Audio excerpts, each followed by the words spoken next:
একটু আগে আম্মায় হোয়াটসঅ্যাপে একটা ছবি ফরওয়ার্ড করছেন, একটা ফুড়ির লাল শাড়ি পরা, মাথাত বড় গুমটা দিয়াছে আরো বনো, বুঝাও যার বিয়ার লাগে কইনা দেখা ওর। ফুড়িওগুর ছবিটা দেখেও আমার কলিজাত চেক করে উঠলো, তাইলে কিতা ও টাটা পড়া শীত আমার কিছু একটা ওইব।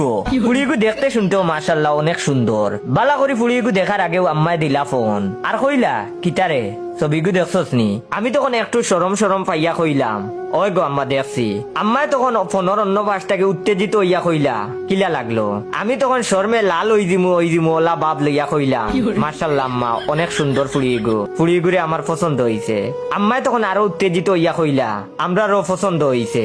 আম্মায় আরো কইলা আজ তোর খালারে লইয়া গিয়ে আমি দেখি আইছি, মানাইবনি? আমি তখন একটু শরম পাইয়া কইলাম তুমি তাই যেটা বালা বুঝো। আম্মায় তখন কইলা তোর বাইর অর্থাৎ আমার কাজিনর পছন্দ করা কত সুন্দর একটা ফুড়িয়ে তারে পছন্দ করছে, আর তুই তো গাছ কাটস। ইজ্ঞান শুনিয়া আমি তো আসমান থেকে পড়লাম। আমি তখন কইলাম ভাই মানি কিতার ভাই? তখন আম্মায় কইলা তোর এনু 2 দিন আগে কইলাম আজ তোর সুডো ভাই অর্থাৎ তোর কাজিনর বউ দেখতে যাইতাম। আমরা গিয়াও দেখিয়াও আইছি, বিয়ার দিন তারিখও ফিক্স হয়ে গেছে।